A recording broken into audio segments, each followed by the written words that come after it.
This week we've got one with a lot of lessons. It's interesting because it is a re-edited version of a film. A re-release. Wherein we have not seen the original version of the film. Yeah. Actually, I don't know if you could call it a re-release because it's not the original film. It's a modified version of it. So, yeah. I guess it's not like a director's cut. It's like a whole different thing. Yeah. Okay. It's getting really complicated and it shouldn't be. Listen, let me just draw you a diagram. No, I'm just saying that, what the director did, it seems to be a very complicated thing. Yeah. And it shouldn't be. Well, I think on this, on this audio medium, we can just draw a diagram real quick. Sure. For listeners to see visually. That's good radio. Let me draw you the family tree of this movie. Sure. Well, I mean, not going to do that. It brings up a good point. It's not a director's cut. No. Those usually have like alternate endings or, stuff that they had to cut out, or they might mix a couple scenes around or something. It's their vision. But this is like a whole new product.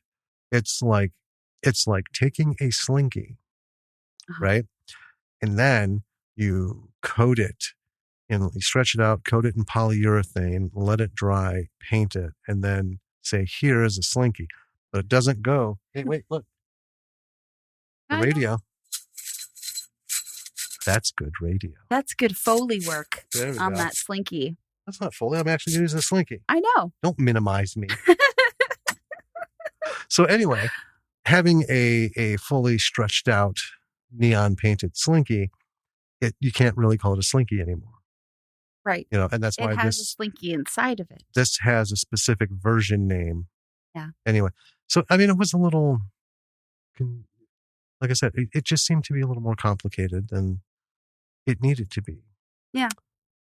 But there are some lessons to be learned. There are. And it was definitely interesting. It was. I mean, we have fun with it. Well, yeah.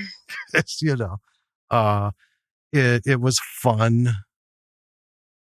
But then, it of course opened itself up to ridicule. Yes. And mocking. Mockery. Vicious mockery. Ridicule. Anyway, it's not horrible. We had slight differing opinions on a couple of things, but overall, some good lessons here. Yeah. Yeah. And not necessarily, we've said that before on some films, and they've been the what not to do lessons. This is not solely what not to do. In fact, there's no what not to do. One is just my opinion. Well, I mean, why don't we just give it a listen? Well, I'm just setting it up. I'm setting it up because I want our listeners to have a little more in their pocket than we had when we set out on this adventure. At least give them some bus fare. So join us on this journey. Please. Of this movie. Coming up.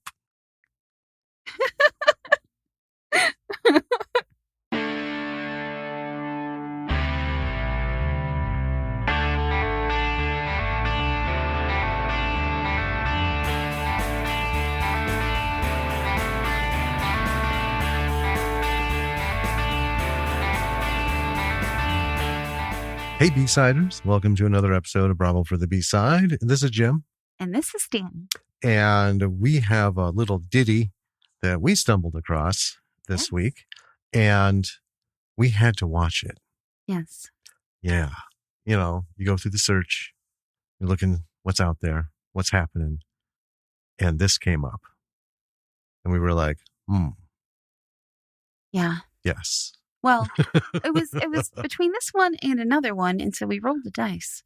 And the other one actually came up. We started it, and we just couldn't keep up. It was too fast. So we're like, well, let's go to this one. Yeah, it was a lot like Space Captain of Space, where it was just so fast. Yeah, I mean, it was fun.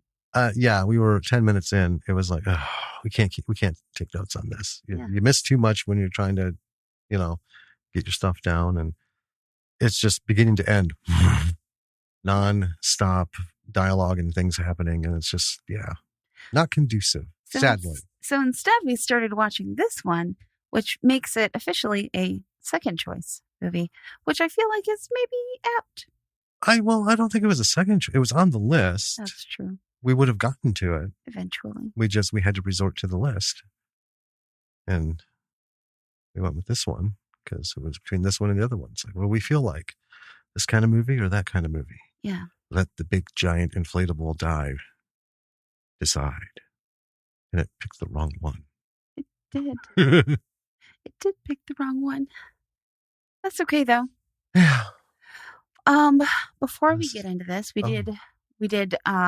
lost someone this week in the world of entertainment. Yes. Helen McCrory. Yes.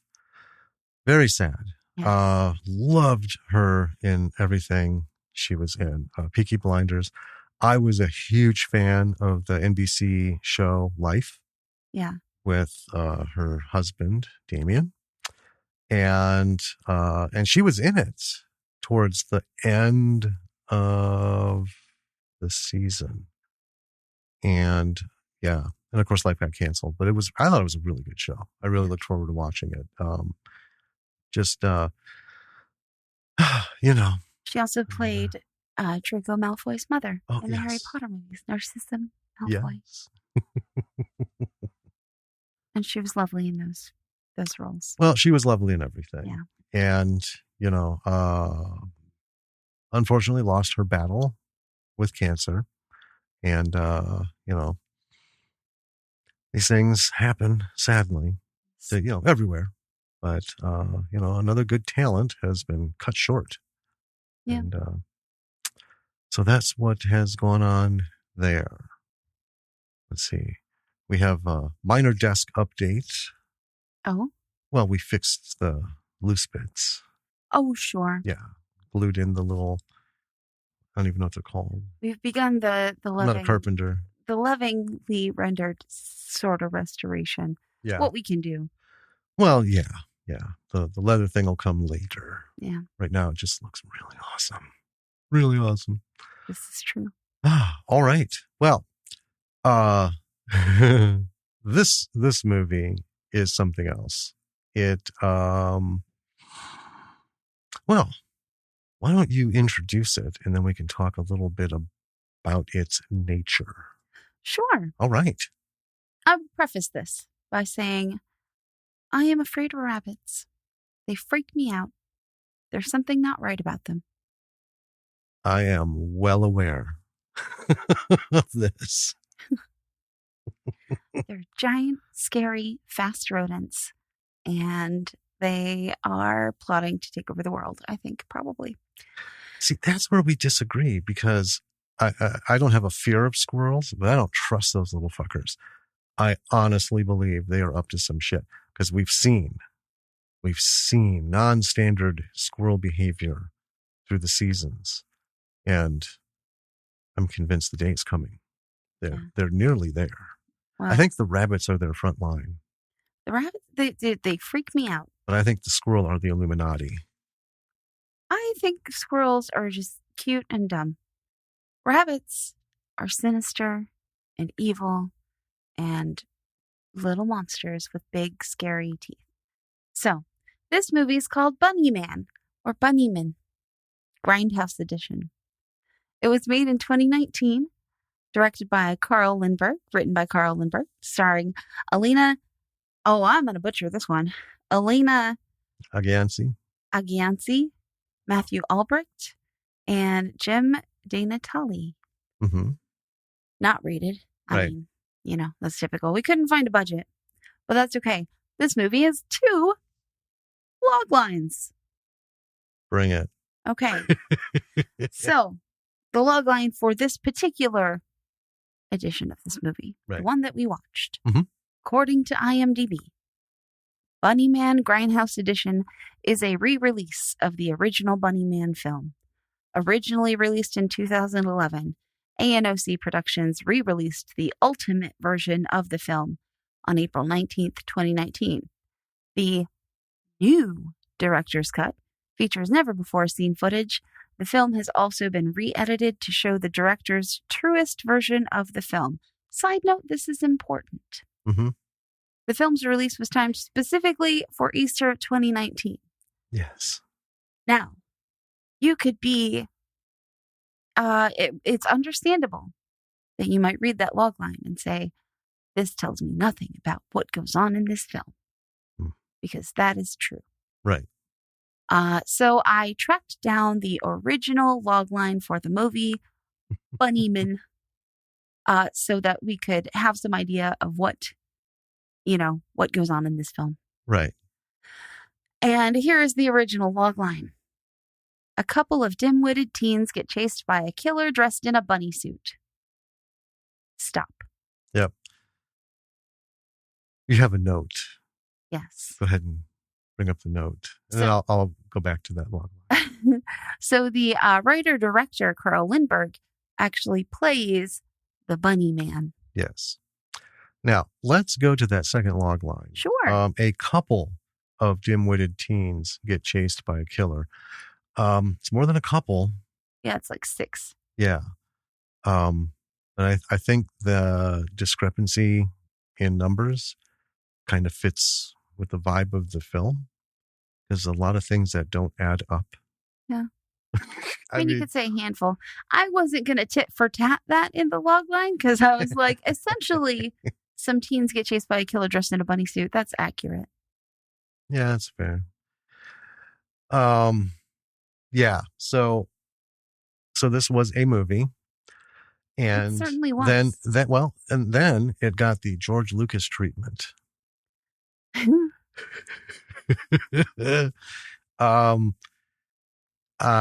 We've had discussions before about director's cuts. Well, we've never seen the original Bunnyman. Well, no, but we know exactly what went on here. And with a lot of director's cuts, I don't know. I'm torn. I get sometimes that really the only people who do director's cuts though are the big name directors, and they're sort of like hemmed in by the studio, right? Yeah. Blade Runner. Nobody was happy with the theatrical version because the studio was like, no, you got to do these voiceovers, you got to do this thing, you can't cut this out, and you don't have a lot of room to argue. Right? They're the boss. And if you want another job, you have to acquiesce. But then later down the road, at some point, they buy the rights or they pay for something or they do something and to give them the power to re-edit, their version. Sometimes it's a lot of deleted scenes. But here's the thing. It's a 50-50 shot.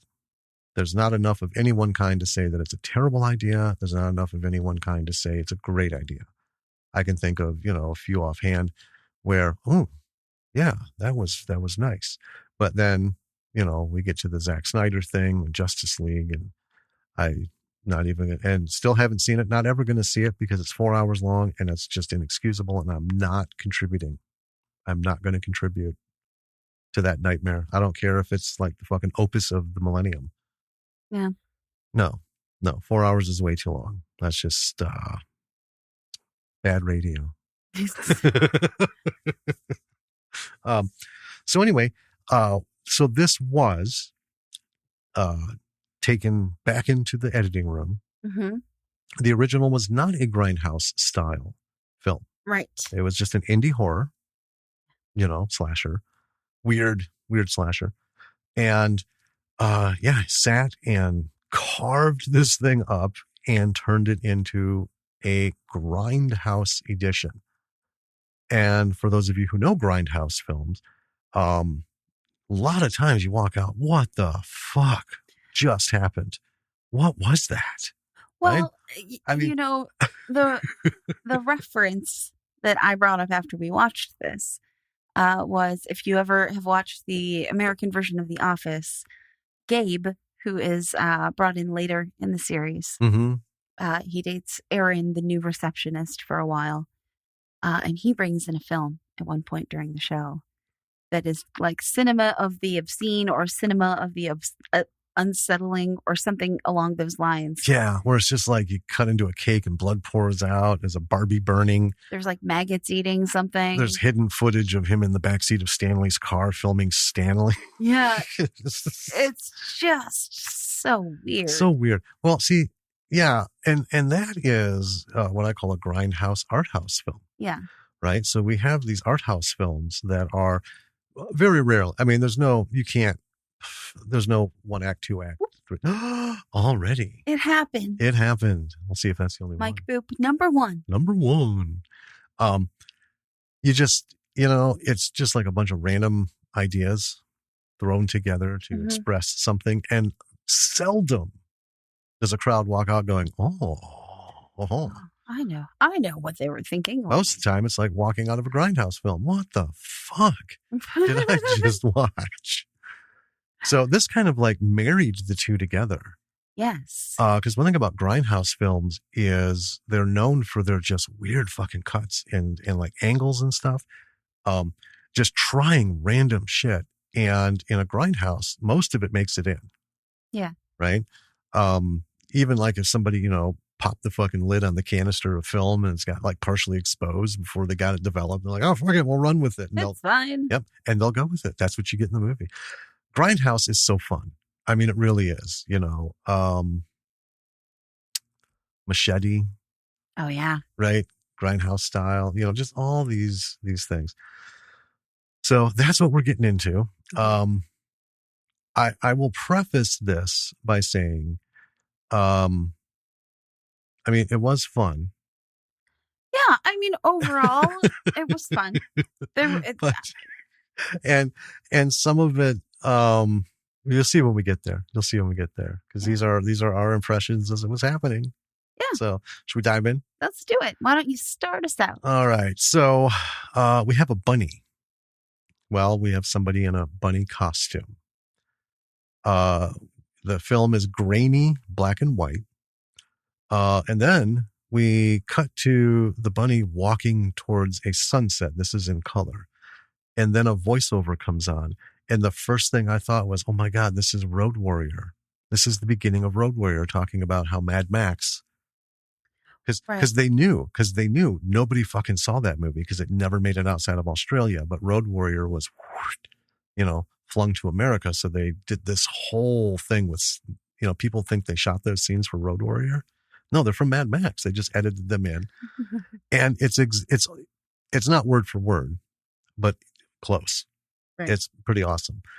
Then we have some random scenes with the Bunny Man, which we assumed right away that it was either bits from this or other Bunny Man films, because we did know that there were more after the original.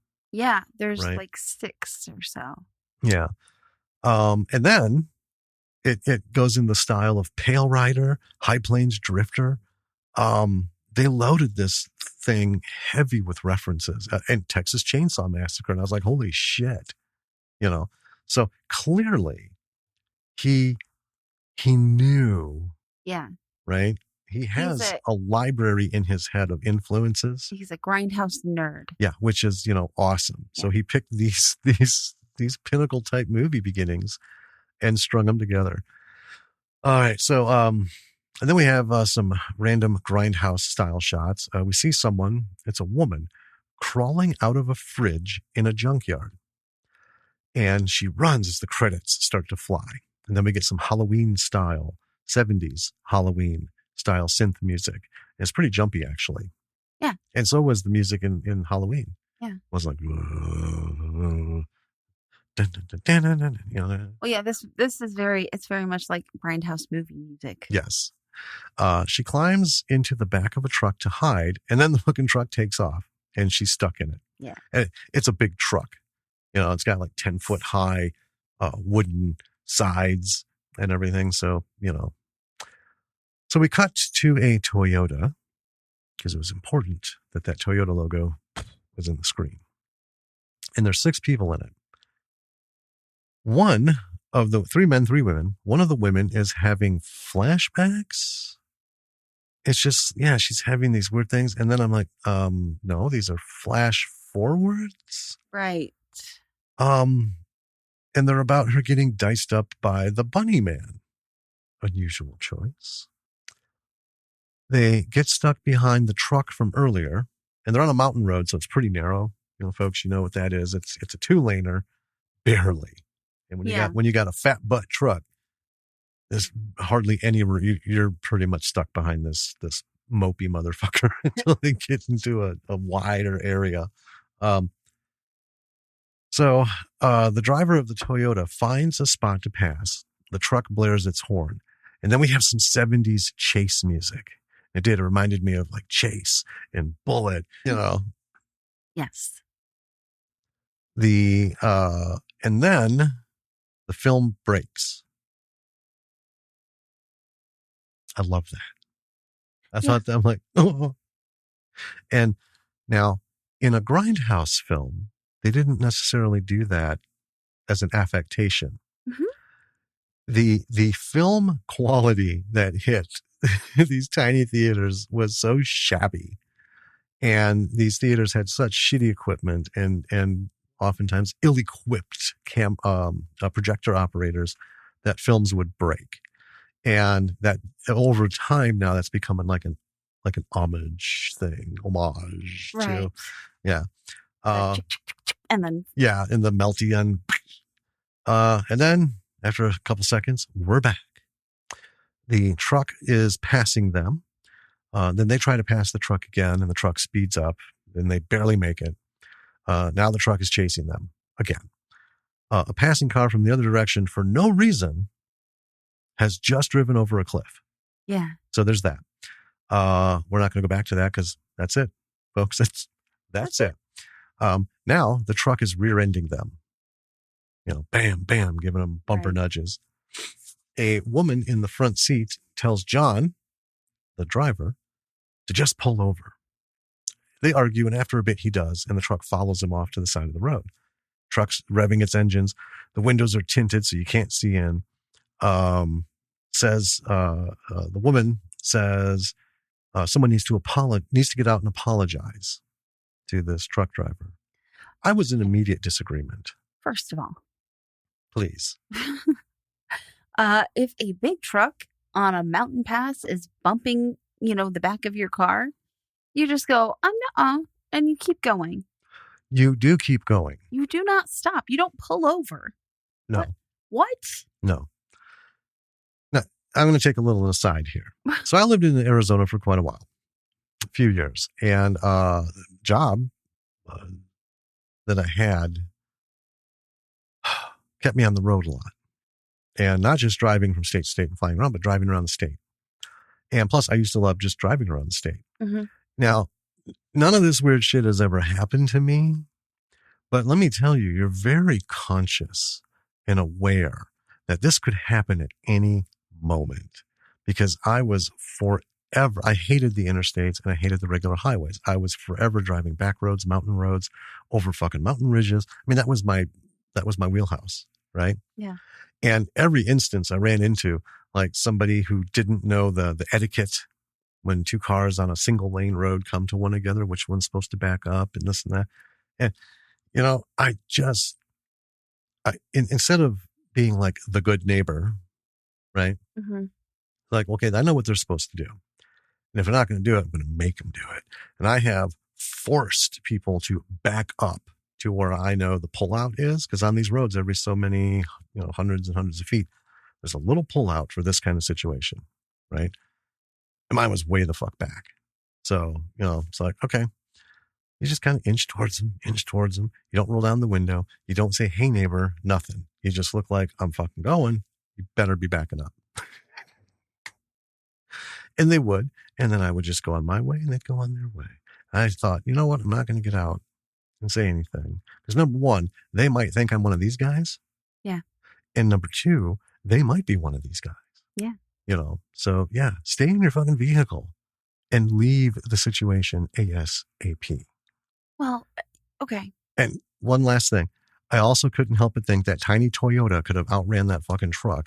Right. Because on those not real tight, bendy, it can go at a fairly good clip, and the truck would have to slow way the fuck down, or it would flip. Yeah. Right. Anyway. I mean, plus they've got 4 people in the backseat of this Toyota. They've got the weight in the back to push the torque up. Yeah. So, what? Nothing. It's true, though. I know. I mean, I grew up in farm country. Where straight roads are apparently a sin. Yes, they are. It's curves. You can't. You're not allowed to have straight roads. Nope. It messes with the best farmland or some dumb nonsense. But I'd be driving home at night, and here's the thing: when you live in farm country, you don't work in the town that you live in. Right. You work in a town that's 10, 20 miles away. Right. And you make that you do the commute. You just do. Mm-hmm. So it takes you an hour to get anywhere.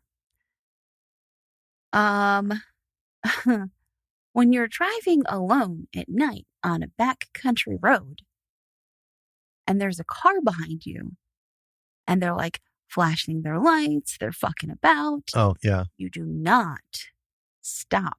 Nope.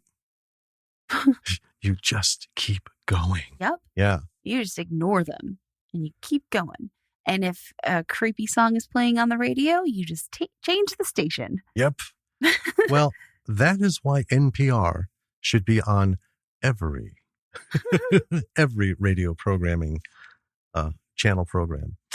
I'm just saying, this is not like, this isn't, oh, these kids are dumb. This is like 101. Yeah. It's 001, not even 101. Yeah. Well, anyway, nobody offers to do this. So she gets out to apologize. For what, though? I know. The truck revs its engine, and she calls to the driver, says she's sorry they pissed him off, and the truck just revs. And then from inside the truck, we have heavy breathing. Yeah, a POV looking out at the woman. Rachel, we find out, is her name, because they're like, Rachel, back in the fucking car. She goes around back, and we see the woman from before still hiding back there. And then the truck lurches, because we're like, oh, this is where they're going to find out they made a fucking mistake because they're going to save this girl. But it doesn't happen. No. Rachel does try to open the door. Like the driver's side. The driver's side door, which I thought, again, is ballsy. Dumb. Because that's hostile. Yeah. Yeah. Unless you're like pulling up on an accident and the car's on fire and you see someone's inside, well, then feel free to rip open that door and get in there. But, no matter who's in the right or wrong here, anybody getting out and just walking over to a door and trying to pull it open. I mean, how dumb are these kids? I know. Well, it gets pushed into her because whoever's inside the truck launches it and she falls back. John, the driver, wants to get out, but is stopped by what you think are the 4 more sensible people in the car. Rachel gets back into the Toyota. They're trying to figure out what to do. This is a key moment in the movie. Little spoiler, folks. What do we do? This is not the first time they spend an inordinate amount of time trying to figure out what to do. God, like 5 solid minutes. So anyway, in the truck, Bunnyman is listening to them. Somehow, yeah, he's got like some sort of like boom mic or shotgun mic in the grill of his truck or something. He hits a couple buttons and all of a sudden they're coming over the speakers. Hey, why not? Then we have a shot of camels in the desert. Okay, I fucking kid you not. We see him listening to them chat, and then all of a sudden, hard fucking cut. We got camels walking over a dune in the desert. Then we see a sunset, then a time-lapse sunset, and then we see a time-lapse sunrise. These people aren't in the desert. I just want to let you know that. They're in a pine forest. They're like in a ponderosa pine forest, right? And then we see a snake, a sidewinder, making his way across a sand dune. No. And then we cut back to the kids. And then we're back to the group. And the kids are deciding that they can't outrun the truck driver. I'm like, I'm not sure why not. You guys are ahead of them. And eventually the truck backs up and then we see the kids on the road again. So I'm like, okay. And then magically, somehow, ahead of them on the road, the truck has like barely blocked a small portion of the road. Yeah. It's like slightly angled just a little bit, like the front it's tire. angled and it's covering maybe a third of the lane. Maybe. Yeah. Yeah. Which somehow runs these kids just right the heck off the road. I'm like, why is this idiot driving? Also, I'm like, does this Toyota have big wheel trike tires or something? Why can't he control this car? They're not even going that fast. I know. So then we see, then we cut to the Bunnyman who's outside the truck now. Yeah. And he's taking the escapee girl out of the back. Mm-hmm. And he chains her up around the torso. Yes. And it's funny because it's just a chain through a loop, right? And he locks that around her. He just loops it through and locks the end to a tree. And at first I'm like, this is just like a slip chain. She could just, shoop, slide right out of it. Right. Well, yeah, because interestingly, around the tree was a chain that is secured. And at the end of it is a padlock. And that's what he took this other chain and locked it to. So I was like, but yeah, the one around her was, I wouldn't use it as my Boy Scout knot test. Right. Example. And then he takes another chain and locks it around the truck. And he drives off the truck. And the girl is still on the ground and she's got this chain wrapped around her. And we get a fun blood splatter. And we see a severed leg like kind of fly across the screen. Yeah, the truck is pulling a severed leg. Yeah. A leg. A leg. Right. Yeah. So he like wrapped one end around her and around the tree and then the other around a leg and just drove off in the truck. Right. And then the girl is split in half. Yep. What happened to the other leg? I don't know. Well, but it's not there. So yeah. It's just her upper torso. And it's pretty gruesome. Like it's fun effects. I got to tell you, the effects were fun. Yeah. So, I mean, it's very clearly her buried up to her waist when obviously. she falls back. But with that, even still, it was pretty good and pretty funny. We're like, and she's just like, oh, and falls back. So I'm like, okay, all right, I'm down with this. Then we see the bunny looking at the white car where, I just booped it again, boop 2. At the white car where apparently these kids had just like posted up. They're just sitting in the car. Yeah. And so I wrote, these idiot kids all deserve to be killed. Yeah. What the fuck? Yeah. And then we get a few more of those like flash forwards. And it's funny because we took a little break and I was like, what's with these flash forwards? And you were like, oh, I call them that too. And then finally the driver, John, I didn't name these kids in my notes because I was like, I know. It don't matter. I know. It don't matter. I got most of them. Some of them. I got these 2 and the rest are all, you know. But let's go back. I want to point out. Mm-hmm. So they've been sitting in this car. For what seems like hours. Well, and describe the condition of the car, please. Just fine. It's just fine. There's nothing wrong with this car. So folks, if you have ever, it's as an not adult, wrapped around a tree. Right. Or especially as a kid even, right? You just got your license or you got your permit and stuff, right? And you have parents who have fucking shrubs everywhere, right? Mm-hmm.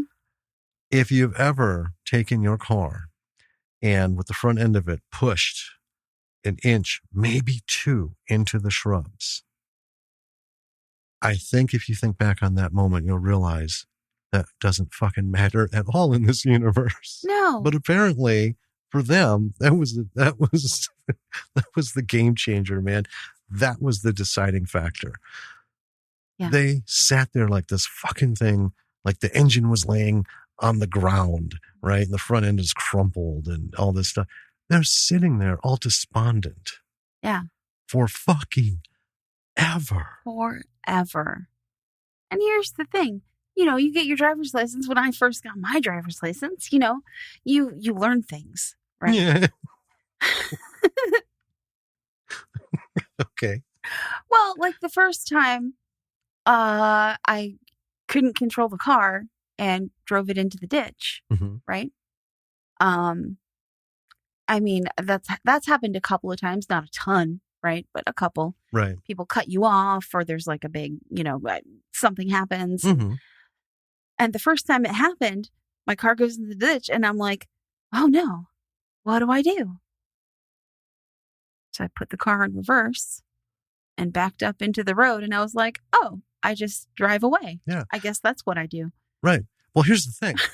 These guys are not in a ditch. No. They're like, what, 15 feet? Maybe away from the road. Off the road. And it's just flat. It's not muddy. It's not anything. No. It's not rocky. It's just, they're just like when you go to a country fair and stuff and you park on the grass. Right. I mean, it's just as nice as that. I know. But here they sit. Mm-hmm. Dumb shits. They're so dumb. They're so dumb. So finally, the driver guy gets out to look around, and they don't know what to do. They actually say that. He's like, I don't know what to do. What do we do? Yeah. So I was like, well, a few suggestions. Maybe get out, walk back to the road, see if your car is going to go anywhere. Right. And then it seems like they're trying to look at the engine, which is them just like with the hood up, looking at the engine. Yeah. And then they shut the hood. Yeah. Not even like check, just there. It's there. Yep. Engine. Check. So yeah, nothing really happens. And then one of them opens the trunk, and inside this trunk is like a literal shitload of garbage. I can't help but think that they somehow got the car off like a crew member. Like just a bunch of garbage in this trunk. It's embarrassing. It's like, dude, man, you didn't tell me you were going to open the trunk. I got all my shit in there. Gross amount of garbage. How does that get in the trunk? Do you just throw garbage in your trunk? I have see. Well, I mean, I know it's it's not a real question. It's rhetorical. But who are you asking? I have never once in my life thrown a piece of garbage anywhere in my fucking car, trunk, floor, backseat, or otherwise. If I didn't have a little bin and I didn't have like a bag or for some reason, yeah, this item of garbage presented itself as a unique item, I would put it on the seat next to me. And the very next fucking time I got out of that car, straight to a trash can. Right. Right. Not next week. Not, I'll wait till it fills up, make it worth my while. Yeah. So, one of these kids, he pulls something out of the trunk. Yeah. And then it seems like he's going to change the tire or something. I don't know. He was jacking the car up. I don't know what he was doing. I didn't see the tire as flat. No. But anyway. So now we see the big truck, and it's traveling down the road, and we see it bump into the back of the white car, something none of these kids saw coming somehow. One of them's out looking around. One of them's under the car. Yeah. If I may, let's go back to we don't know what to do. Okay. So I can understand a small degree of trepidation in, walking this lonely road, one direction or another. I mean, they know where they fucking came from, so they know where the last thing was, right? I don't know what could possibly be wrong with that car. Well, just hold on. I don't know if they know where they're going or not, or if they know what's up ahead. Either way, you pick a direction. Mm-hmm. But anyway, I can understand that, well, yeah, but if that guy comes back, right, it's just us on the road. Well, here's the catch. So you can hear that fucking truck. Oh, yeah. From like 3 miles away. Oh, yeah. In a flat landscape. In this hilly, you can hear that bitch echoing for days. Yeah. You have nothing but warning. It's loud. Right? So with that in mind, they didn't hear this thing. It would be like Michael Myers. I say Mike Myers, I instantly thought of Austin Powers. Michael Myers. Groovy, baby. That would be fucking scary too. So Michael Myers, right, is going to stealth through the neighborhood, only he's wearing like knee symbols He's got accordion strapped to his arms, right? Yeah, ankle bells. Yeah, and every step is just this wheezing, dinging, clanging, belding, hang ding, hang ding, hang ding. And then still with that, everybody in the movie is fucking surprised. Where'd he come from? Right. That's what happened here. Yeah. And it kind of like gently bumps into the white car. It's not a hard bump. No, didn't even mess up the bumper even a little bit. Right. The kids in the car like just kind of like lurch forward a little, like maybe a couple inches, and they're like, "Oh God, what happened?" Yeah. So also I should note that when the driver looked around earlier, they appeared to be in the middle of the forest. But this is where we see that the car is actually 15 feet away from the road. Right. And the nearest tree is still about 20 feet from the car. Right. So, and then the kids realized that the only one whose name I had gotten, I didn't write it down. But I was like, I know this guy's name, and I didn't write it down because it didn't matter. The one who went under the car to try and fix it, he was under it when the bunny bumped them. Yes. And so they look under the car because they're like, where's what's-his-face? And we see that somehow, while under the car, his face got torn off. Yes. And there's a radical effect here with like a rolling skull eye.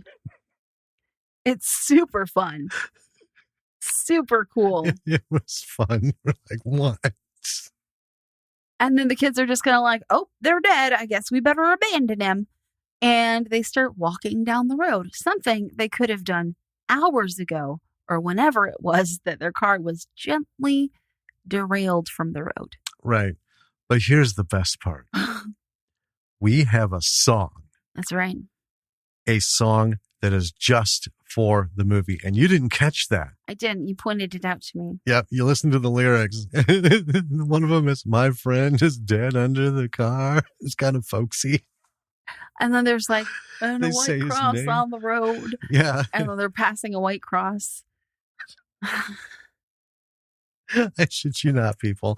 Oh, man. And it's a full song, too. Sure is. It's not like, when they did it in South Park, the greatest adventure bit for the anal hamsters. Right. This was a full recording. Yeah. And we get it. So now the 5 remaining people ultimately come to a side road. It has a lot of little crosses along it. John says they should follow it. Would likely lead to people. The one guy who wears a hat with a kangaroo on it is Kangaroo Hat. He doesn't like the idea. John asks, do you want to just keep walking the highway? Well, and I'm sitting here, yes, dumbass. Yeah. You always follow the highway. You don't leave the highway for some random side road that looks like it was last used in 1811 for a wagon. What do you hope to fucking find? Do you remember this one time you and I were driving back from Ren Fair, maybe? Somewhere. Driving back from somewhere. No, we decided. You know exactly what I'm talking about. Yes, but we decided to just go for a drive because we had like the whole weekend to us. And we're like, let's just get in and go. Yeah. Let's go for a drive. Yeah. And we got off the main road because I saw a sign that said popcorn ducks. And I was like, hey, how about we check out these popcorn ducks?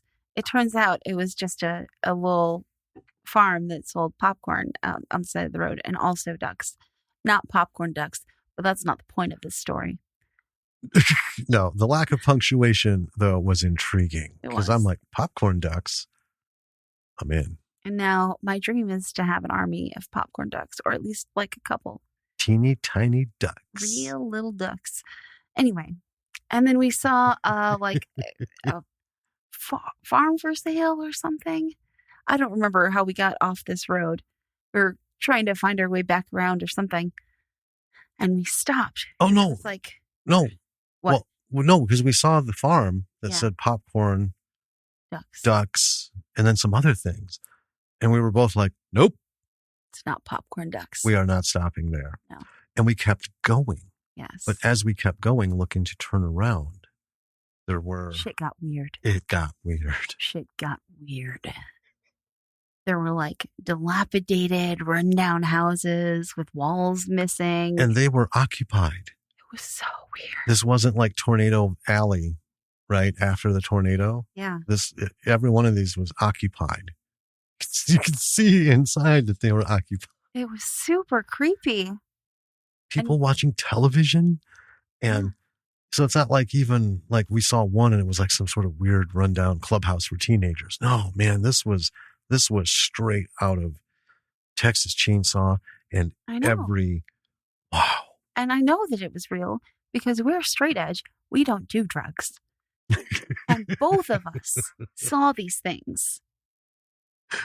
And we were like, we need to get the fuck up out of here. It was so funny because you're like, well, why don't we just turn in here? No, I'm not. No. I don't know where that goes.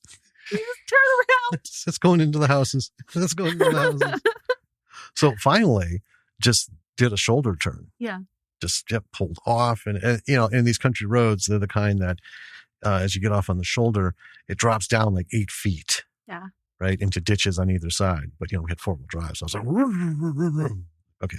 I feel like that's how they lure their victims. I do too. Popcorn ducks. So we're like, we should warn people about popcorn ducks. How many people came and never returned? Anyway. Stick to the highway. Stick to the fucking highway, man. That's the lesson of that story. So anyway, they realize the crosses are upside down. Mm-hmm. Man, I saw that right away.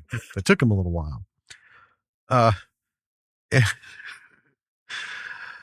And then they all just go up the side road like lemmings. Yes. Yeah. So Rachel later is out of breath. And I'm thinking, Jesus Christ, she's just walking. Yeah. Right? They're not like rock climbing. They're not power walking. No. And you can see from the shot, this isn't like this road's going up a mountain or a hill. No. It's a straight shot. Mm-hmm. And she's all of a sudden, like she just fucking rolled in out of the Boston Marathon. I can't go on. So then she notices bags of bones, human bones, hanging from trees. And I mean a lot of them. Yeah. This is the favorite. John assures her that there is an explanation. I'm sure there's some explanation. There must be an explanation. Like what? I don't know, but I'm sure there is one. That's some solid shit there. So they keep going. I'm thinking, holy fuck. And bear with me, folks. I wasn't having a stroke. No. I wasn't having a psychotropic reaction. We don't do drugs. Right? Suddenly there are shots of maps. I mean, world maps with dots, like, Indiana Jones style, as they're traveling. I think they're walking across the globe. And they stop in Brazil. And then we get some truly random 60s nature shots. Oh, yeah. Right? Cows. Yeah. So we got, square frame, 4-4, the rounded corners. It's cows, streams, daisies, and then a voiceover with super racially insensitive Native American music in the background. This voiceover blurts out, "The nature around here sure is remarkable. In fact, I think that species of animal is extinct." Just like that. Just like that. The nature around here sure is remarkable. In fact, I think that species of animal is extinct. Yeah. Like one of those fucking 70s science reels. Yeah. Right? And then we have John. Oh my God. And that was by all definition just fucking random. Then they walk into a glowy thing. In the middle of a field. At first I thought it was another affectation of the film being fucked up. But apparently it's a glowy thing. So they walk through it and suddenly they're in New York and they've walked through a wormhole back in time. And we know this because they tell us. So. Yeah. Now it's not them in New York. They No. go into the glowy thing, right? And then we see another 4x4. Stock footage. Yeah, of New York in of the New 70s. York. And it says, oh, it's New York in the 1970s. We must have walked through a wormhole. Yeah. And I'm thinking, okay, at this point, this is just so fucking ridiculous. I don't know. I kind of love it. It's jarring, but it's weird. It is weird. So I'm in this. And then we're back to the desert forest, because as you know, folks, ponderosa pine is not a luxurious type forest. It's a very arid type thing. They finally come to a fucking house. Thank the Lord. And then a man is sitting out on his deck. They say hi. He just stares. And right away, you know how this is going to go, because you're like, oh my God. This is like someone went to the card catalog, looked up trope, right? And then rated all of the other cards in the catalog and grouped them together. John asks if they can use the phone. I call this guy Plaid Shirt. So Plaid Shirt guy just stares at them. Mm-hmm. Rachel brings up the bags of bones in the trees. Plaid Shirt says, so? What of it? Yeah. So do you know? No, there's none of your fucking business. And I love how Plaid Shirt has filthy clothes, but a fucking shiny, pristine assault gun. It's an assault shotgun. Yeah. Why are all these guys who live in the fucking woods not able to do their laundry? Why did they get so fucking dirty? And I don't mean like dirt, like grease. Right. What are they fucking rolling around in? I don't know. I don't know either. So they keep asking him about the phone, which I'm thinking, when you go to someone and say, hey man, can I use your phone? And they're like, no, you just fucking leave. All right, cool. I find it highly inappropriate and rude to be arguing and yet hostile with somebody. Right. Because they won't do the thing you want to do. Right? Oh, God. So he finally says no after a long and painful conversation about it. Very long. I thought the gun was going to come out way early in this conversation. And I'm like, how do none of these kids have a cell phone? Even just one. Well, I understand 2011, when this was shot, they weren't standard equipment for every single person. I get it. They were still wonky, right? A lot of people didn't get them if they lived in rural areas because good fucking luck, right? I kind of got it. But still, it did bug me. How does none of these fucking people have a phone of any kind? I mean, you would think, okay, so 2011, lots of people did have phones. It wasn't like rare or anything. Well, but it also wasn't rare, but it wasn't standard equipment. I know a lot of people who didn't have phones because it's like, why? You know, you had iffy service. There was no like big five. I mean, my first 4 cell phones were with companies that nobody's ever fucking heard of. and you only had like a little geographic area. And once you left it, you're like fucked, you know? And that's, these were all in big city areas, you know? So anyway, it just makes the case for them worse that they don't have them, right? I'm trying to buy them a little leverage. So anyway, Plaid Shirt, they offer him some money. He won't take $100 for a phone call. What he does want is one of the ladies to bend over for him. Kangaroo Hat tries to be manly. Plaid Shirt pulls up his assault shotgun, basically tells them to fuck off. And in the first truly smart thing in the film, they do. I mean, pretty slowly, but I guess technically that is what they do. Then we have a cartoon intro. It leads to an intermission thing. Yeah, And this goes on for a while. And it's a regular theater intermission reel. Yeah. You know, with dancing. In the beginning, it's like, now for 10 minutes of intermission. Go to your, snack bar. Snack bar, yeah. And they took old intermission commercials, which was actually kind of cool. It didn't go on for 10 minutes, but it was like 5 minutes. It was. They had the Rico nachos. Yeah. Reel, which is so offensive. Pepe the Pepper. See? Oh. Oh my God. Oh man. Anyway. Some things just don't age well, you know? On that, we have, yes. Yeah. That was, well, and wait, one belated one. For the terrible Native American insult. God. Earlier, There was also some like stock footage of like Native people.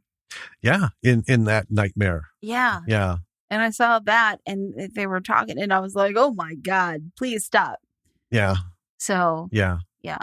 Now,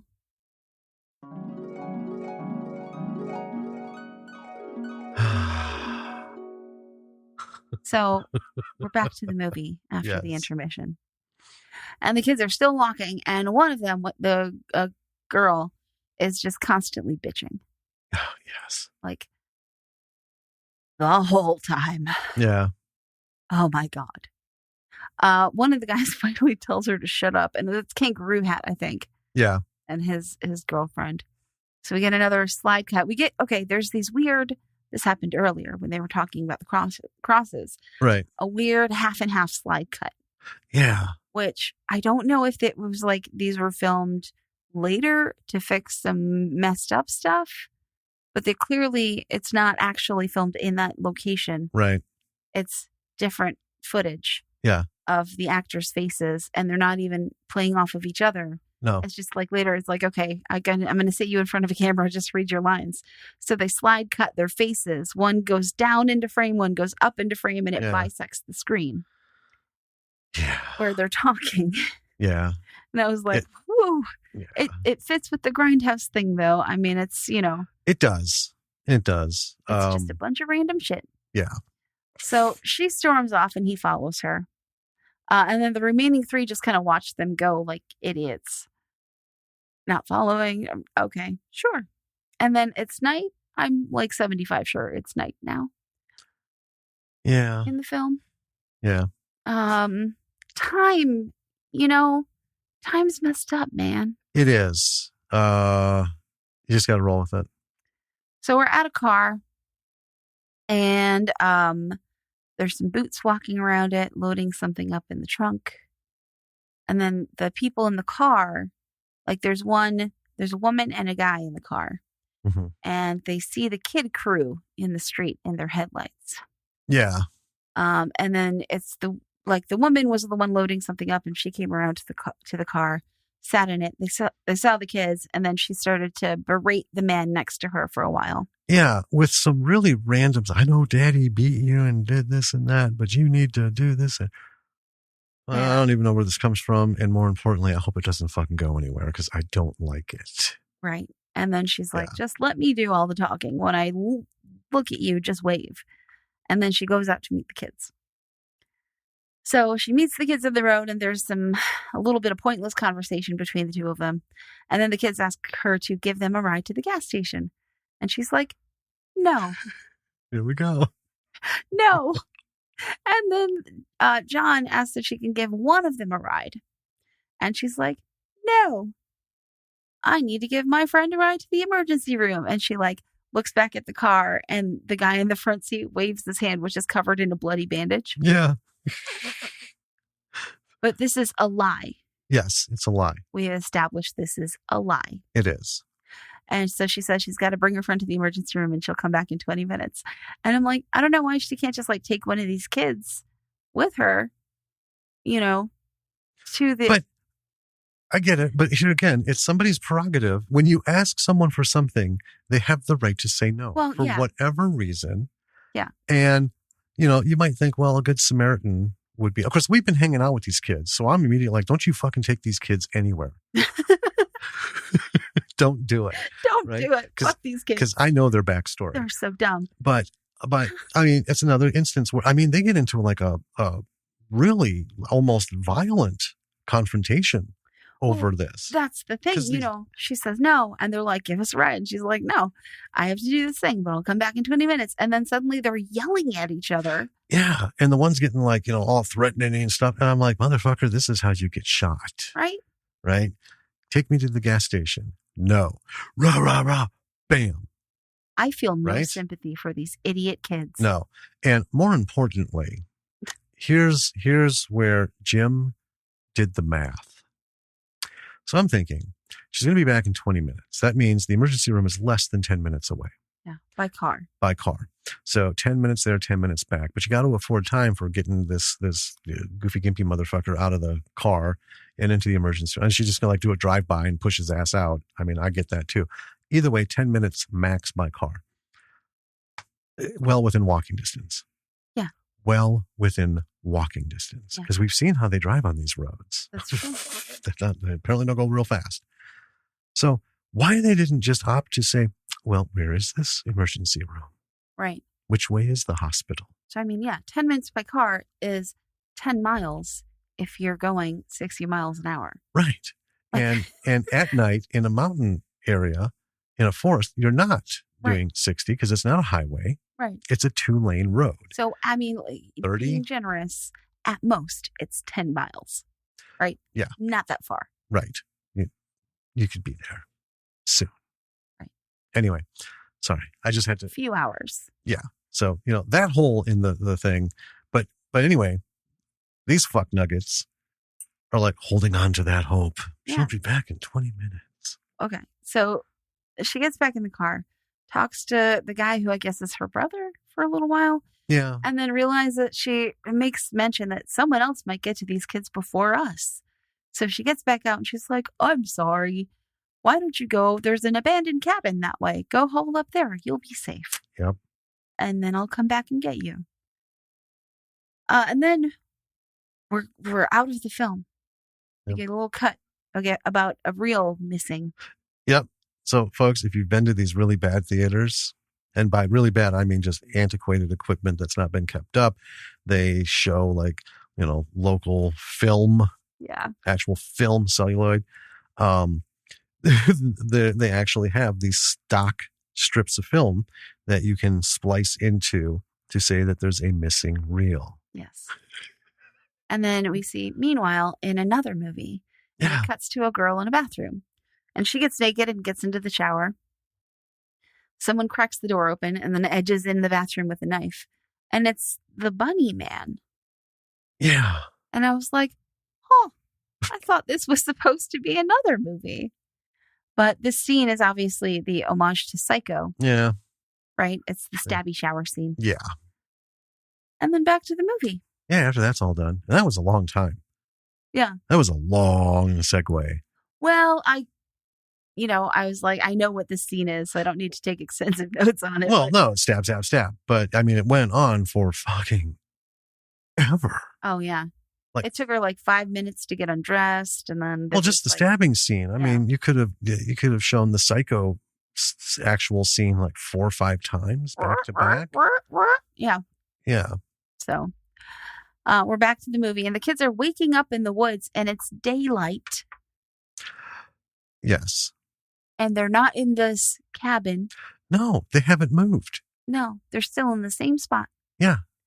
It's on the side of the fucking road under a tree. It's clearly been more than 20 minutes, so I guess that car woman is not coming back for them. Yeah, no. She must have gave up on... Yeah. I don't know. So we hear a lot of the dialogue that we already heard earlier in the movie. Oh, God. And then one of them says he feels like someone's watching them. But suddenly all of their dialogue is dubbed over with terribly fake Russian accented dialogue. Yes. So by terrible fake Russian accent means also pidgin English. Oh, yeah. Instead of just a Russian accent, moving things to the car and getting out the groceries. Terrible. Move things to car, get out grocer and house to put. It was like, what just fucking happened here? Yeah. Oh, my God. And then back in the woods, one of the girls says she thinks she hears something. Like they're walking through the woods again. She says she thinks she hears something and everyone's like, nah. And then she wanders off by herself. Yep. And we see her leaning over a rock and she can see a bunny ear. Yeah. Right? Mm-hmm. And he's cutting some people up. Yep. And then she's kind of watching from behind a rock and then behind a tree and then behind a rock again. Yeah. I don't know what's up with that. Well, one of the guys comes up behind her. It's the kangaroo hat guy. Yep. long enough to distract her, right? He comes up behind her, and then they have this like whole fucking conversation, and she's like, "Go, leave, mirror, mirror." Right? Yeah. She had so much time to tell him what she just saw. In 15 words or less, she could have conveyed the urgency of the situation, what she saw, and what they need to do next. 15 words for all of that. Right. But no, instead, they spend like a minute and a half. Yeah, she turned around. Go, go, go. And not like, go because of whatever. Go, just go, go, go. It's not even quiet. Like, she's not even trying to be quiet. No, they're not whispering. No. And then Bunny comes up behind her. Shocker. And she gets off in a fun chainsaw scene. Yes. And then the dude heroically just dips and grabs the rest of the gang as he goes. Yep. And, well, no, he doesn't grab them. He, in less than 15 words, tells them to get moving because he flies right past him. Right. The second, like, he doesn't even try to help her with the bunny thing. Enter stage right, exit stage left. Right. As soon as the bunny pops up, he's like, "Bye, bitch," and leaves. Doesn't even try to suss out the situation. It's super funny. Oh, man. So while on the run, they find this cabin, the abandoned cabin, and they go in and shut the door. Now, because this is clearly the best and only plan. I mean, what else are they supposed to do, Jim? Well, I got to say, Danny, when shit goes sideways to this level, you don't stop for anything. You fucking run. If it's a 5,000-foot drop, when you reach the edge of that cliff, you just say, "Jesus, take the wheel," and you swan dive that bitch because you're gonna die anyway. That's true. Right? So anyway,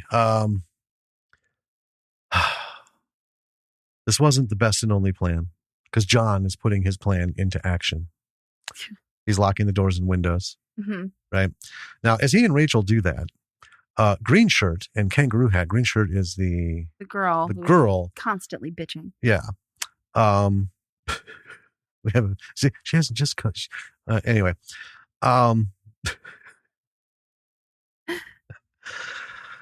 They're making up, and I'm like, what? We just talked about this. We just talked about this in Zombieverse. Is this really the right time to deal with relationship issues? No. Is this the right time to even deal with like misunderstandings or poor communications or anything? I think not. No. I love you dearly, but in this kind of situation, I don't care what kind of a rift we would have had before this. That shit will sit and simmer until we're done. That's on hold. Yes. Oh my God. So, we find out they can't lock anything. Can't lock the windows, can't lock the doors. And then Bunnyman's a coming. He's a coming. And he means it. Yeah.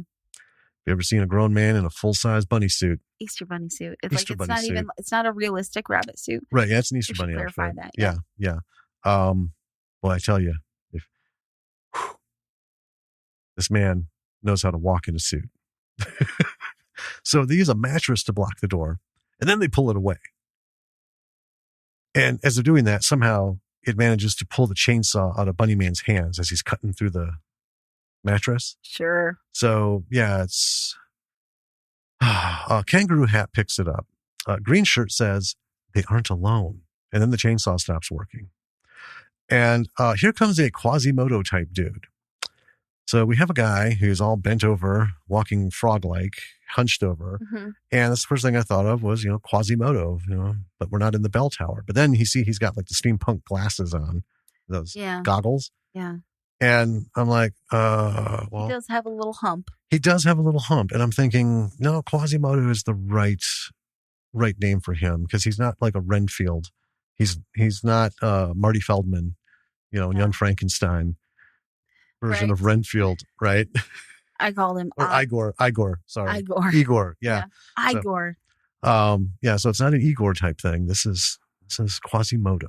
Yeah. So anyway, he is. He's there. Yep. Outside, Bunnyman starts throwing rocks on the roof. I'm like, what? And that's another long scene. He's just picking up a rock and he's throwing it. It's the same rock. It's like all the tendons in his arms were cut. And he's just like, and throws that's not the same rock. Yes, it is. No. Yeah. No. I watched it. It's the same rock. It was different because he moved around picking things up. It fell down. He picked it back up. Threw it agree back up. to disagree. Well. Anyway, no clue what the fuck this is about. But he seems to be enjoying himself. So good on Bunnyman. Now, Green Shirt goes to look out of a window, and Bunnyman knocks her on her ass. Oh, by the way, we should say the other woman was Brown Shirt, and she didn't make it. Oh, yeah. We kind of just like cut that up. Yeah. When Kangaroo Hat split. Yeah. She got fucking diced completely. So anyway, as she goes to look out a window, Bunnyman knocks her on her ass. Now he's in the cabin. Somehow. And yeah, everyone takes off and leaves Green Shirt there. Yeah. So they just scatter. I want to pause here because we just had a discussion with our daughter. I know. About there are moments in life. Yeah.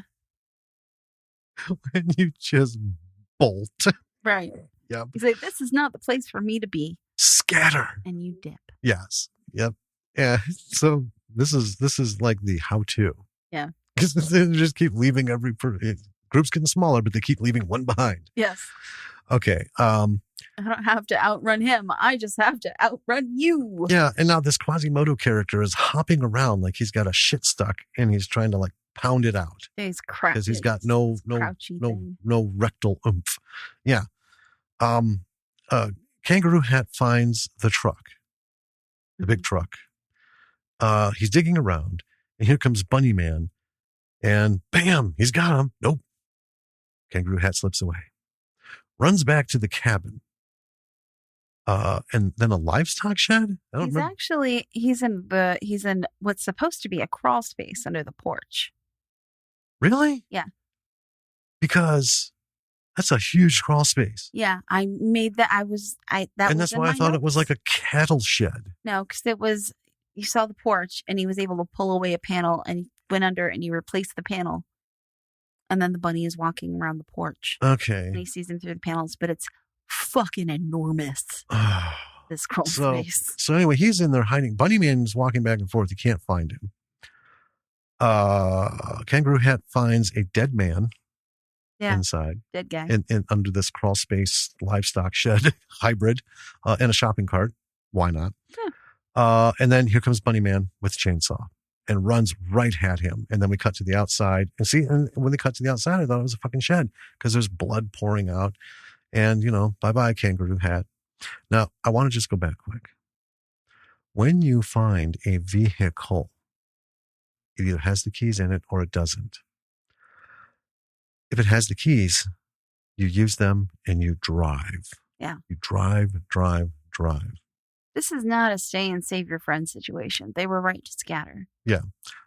If it doesn't have the keys, then you hop down and you turn away from the vehicle and also coincidentally away from the place of panic and terror and horror. And you run like hell. Yeah. No. Kangaroo Hat's there rifling through like he's some sort of, fucking bully highway patrolman. He's digging through the fucking... It's not clear what he's looking for. Oh, what would you hope to find? He did like the keys. He's looking through shit in the glove box. I don't mean he's like pulling shit out looking for keys. He's like stopping and looking at the papers. Yeah. So is his registration in order? Right. Yeah. Is this his AAA card? Does he... Yeah. Is Affleck his insurance? What's the deal? Anyway, God, fuck this guy. So he's gone. So inside, Green Shirt is waking up. Quasimodo is bouncing around, and I'm like, is he supposed to be fucking her? Right.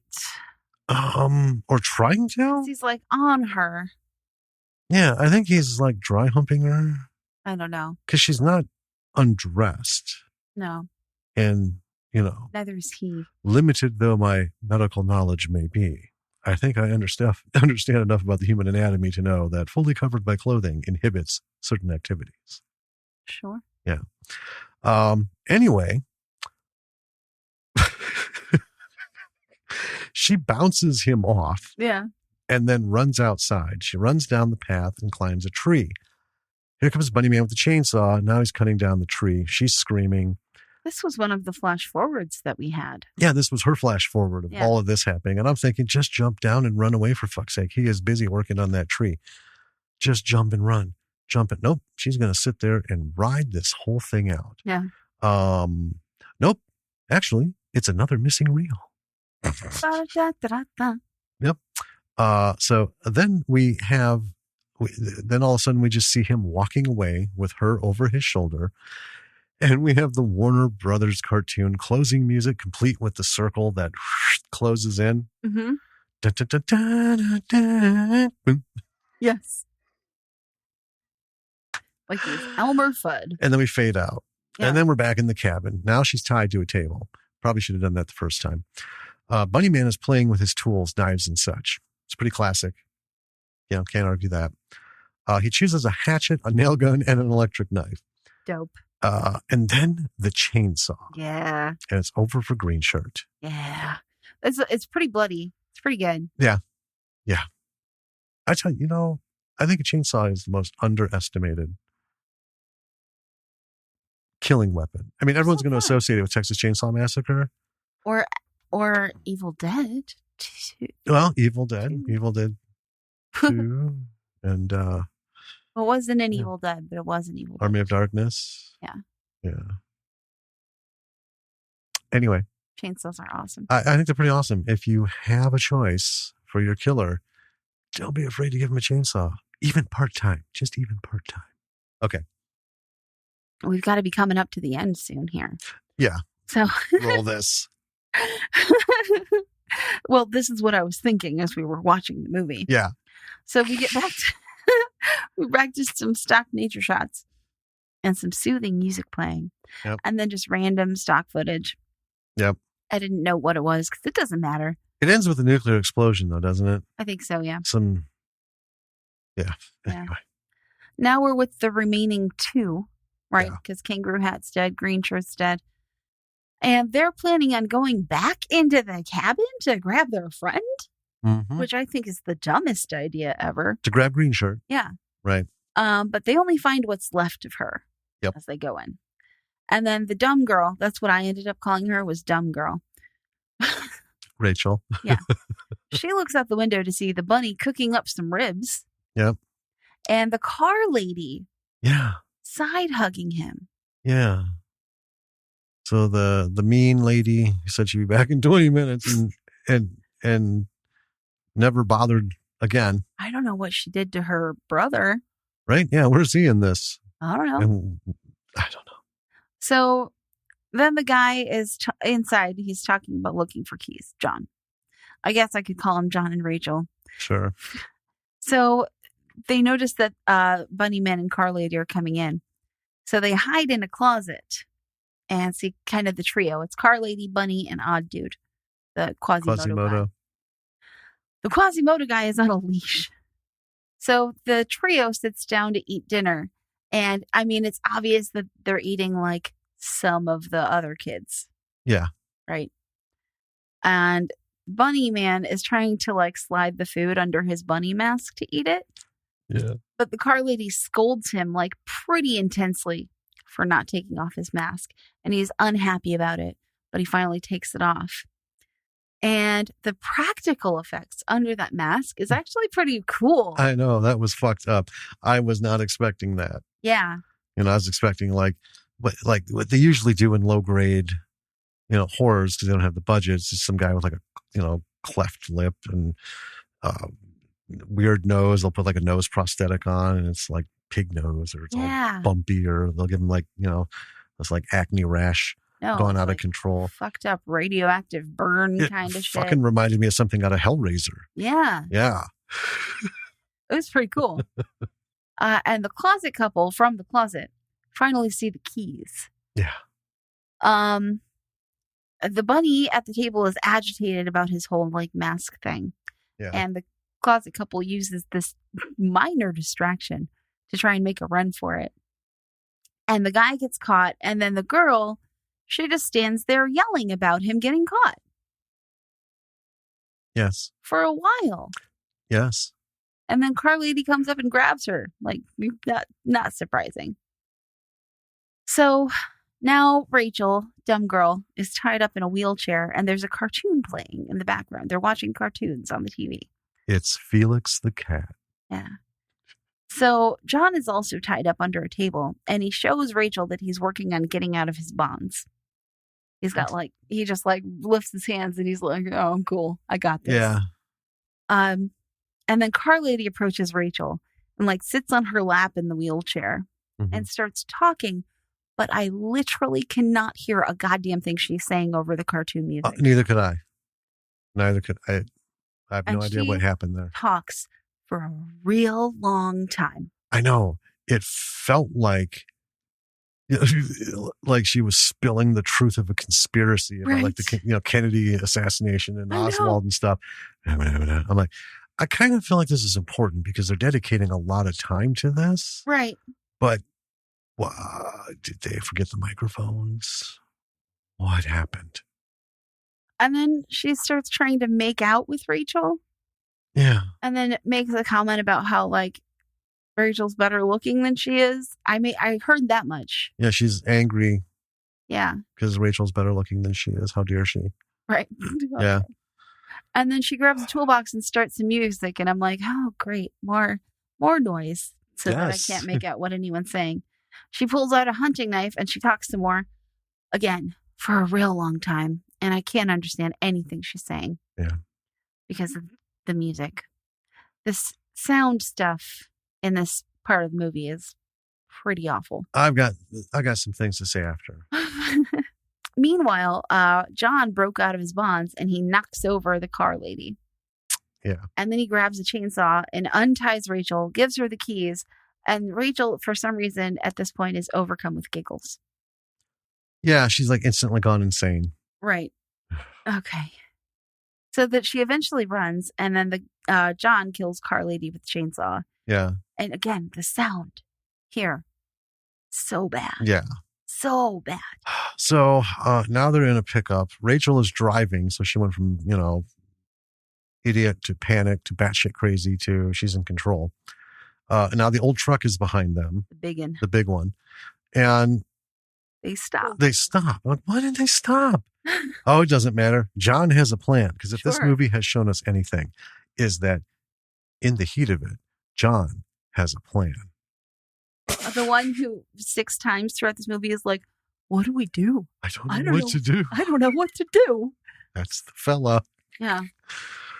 So he's outside the truck holding Rachel, saying she's dead, that they can have her. They win. He lays her on the ground. Bunnyman gets out, picks her up, and tosses her into the cab of the truck. Ah, she's not dead. We knew because this. as the camera's focused on her face, right next to it, and we see Bunnyman getting in behind her, her eyes open. Dun, dun, dun, dun, dun, dun, dun. Make it sound much more thrilling than it really was. I'm mocking. Oh, okay. She pulls out scissors and starts to stab Bunnyman. There is blood everywhere. So, side note, kudos. Lots of blood spray. Yeah, lots of blood. John jumps in the truck and they drive off. And Bunnyman is on the ground with geysers of blood spurting out of him. And it's clearly VFX, but that's fine. It's fine. As they drive away, Rachel says they're going to need a lot of therapy. We get a bunch of random shots again. Finally, Bunnyman walking into the sunset. The end. And that's Bunnyman Grindhouse Edition. That is Bunnyman Grindhouse Edition. And I want to remind everyone that according to the logline on IMDb, the film was re-edited. This edition was re-edited to show the director's truest vision of the film. I mean, my first question would be, why was the true vision this weird grindhouse art house mutation, right? right? Watching this, you can clearly see the work that was added in, right? And some of the edits and the added effects and stuff. Now I can't speak to what was, edited, deleted footage that was put back in because we haven't seen the actual original. Right. So, I will say this. I think Bunnyman on its own would have been just fun, low budget horror, indie, just, rock just on. a shoestring horror, and lots of blood. I feel like if we had seen this in 2011, right, at a festival or wherever it was, we could have seen it. I think we would have been like, you know what, this would make a fun franchise. The Bunnyman, the Bunnyman. Fuck, why not? That's why we jumped into the Bunnyman. Come on, son. My personal opinion, I think it was a mistake doing this. It might have been in an homage to, Grindhouse films and all that stuff. I think it didn't do anything to enhance the movie. Yeah, I don't think it did. I think it made it seem way more lame than it would have been on its own. Without all the grindhouse nonsense. Yeah. Yeah. Because it was just in spots just so random. Right. And it was disengaging after a while. It's like, okay. Now it's some more random shit. Yeah. It's like, folks, you have kids, you go through this conversation like fucking daily, if not weekly. Yeah, it's funny once. Yeah. Maybe twice. But, the 18th time, all right, just move on. That's kind of like, I felt like with this. Not the least of which is if you're going back into the editing room, I feel like a lot of things that might have been weak in the first film could have been shored up. Yeah. Like that sound issue. When a film goes to the editing room twice, I cannot accept bad sound. I just can't. I don't even care if the audio was fucked up. They could have even if it sounded like ultra hot mics, let's hear, or take the time to put fucking subtitles in the film. Right? Yeah. Because she does go on a long time about something. About something. I don't know what. And if you're in the movie theater, you're not going to get a second chance. That's true. If you're like us and you're watching it, at this point, you're like, I just don't fucking care enough to go back and play with my sound and deal with the music at playing at, level 25 through the fucking sound bar just so I could get the audio, the voice track up to where, it sounds just a little bit like this. Oh, fuck that. I mean, we could have tried subtitles, but I think this was on Tubi, so probably didn't have them. But either way. Oh, we could do a whole episode on my adventure in fucking closed captioning in Tubi. Oh, man. So here's what I'll say. Okay. I would not recommend this movie as a must watch unless you're like a super hardcore grindhouse nerd. And even then, I think there's probably better grindhouse movies to watch and pay attention to. But I will say, Carl Lindbergh made a movie. He's made a bunch of movies, a bunch of Bunnyman movies and some other movies. Right. Like, he's done a lot of stuff. And kudos, respect. Well, and like I said, I think we would have both been on board if we had found out about Bunnyman, 10 years ago. Sure. And Bunnyman 2 and whatever else he had going. I think we would have been like, where's Bunnyman 3? Where's Bunnyman 4? I mean, it's like the fucking six-headed shark. It's fucking ridiculous. So it's 5, 4, 3, 2, two-headed shark, right? They're fucking ridiculous. But we are here and ready to support seven-headed shark. Oh, for sure. 8-headed shark. I mean, I've sent, I don't know how many, direct messages. Octa-headed shark. Yeah. To Asylum. Like, come on, man. We got to break double digits before you kill this franchise. Give us some more heads on this shark. Right. But okay. So, I mean, he made this movie and then he re-edited it. And obviously, editing is a lot of work in itself. It's It not, is. it's not making a full other movie, but it's not, inconsequential. I think he clearly loves Grindhouse. Mm-hmm. There are a lot of very much like have to be a big old nerd to get these homages that are in this movie. Yeah. Right? Well, I was, like I But said, I think if he wanted to make a Grindhouse movie, he could have just made one instead of taking one of his old movies and tearing it up. well, there's two things to that. First, I want to just say, I really loved the beginning. I loved the right away. I'm seeing, Road Warrior and, Pale Rider and all these, the mystical figure walking into and out of, the nomad lands and all this stuff in there. I thought it was really cool. Like, I like that. I get this.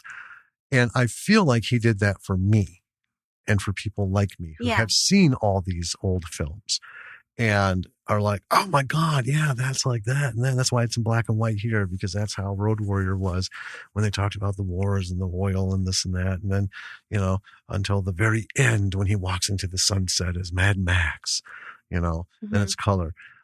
Just so many things. I thought that was cool. And I can see doing something like that. However, I can't help but wonder, and we don't know. Maybe I'm 100% wrong, but it kind of feels like he wasn't able to get money for a movie. Well, so he wanted to reinvigorate with taking your product, a la George Lucas. Oh, I've got money now. I mean, that's not saying that's for this film, but George Lucas was like, yeah, I'm a fucking billionaire.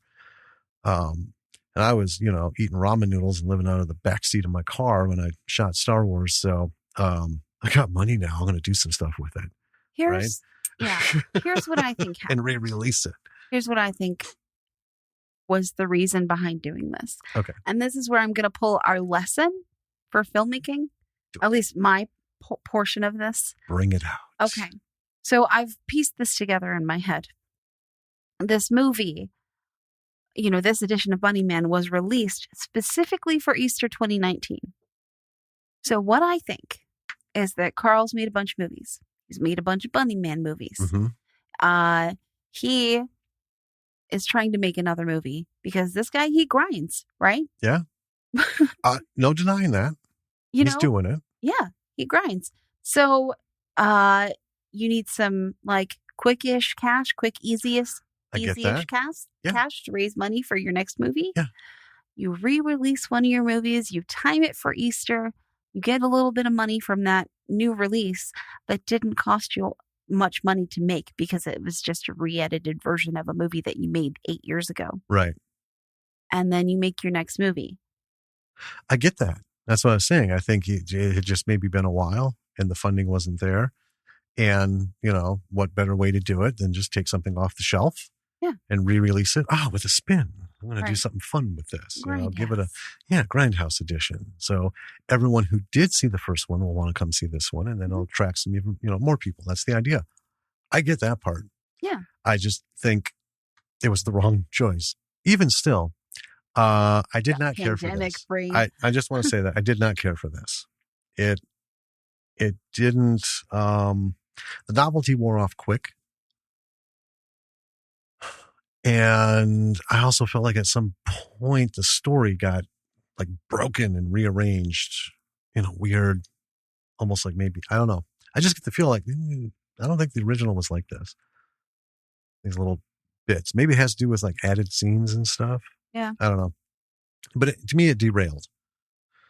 And, again, can't forgive the sound. You got a whole project that you queued up and put out there.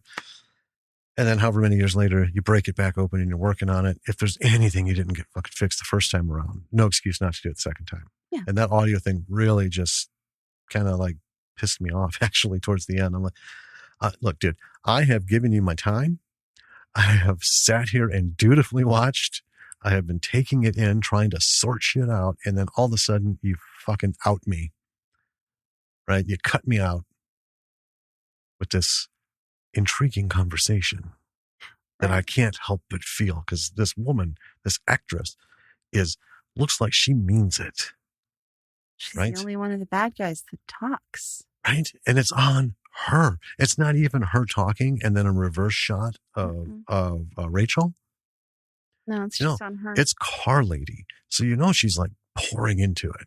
Car Lady. So anyway, but go ahead.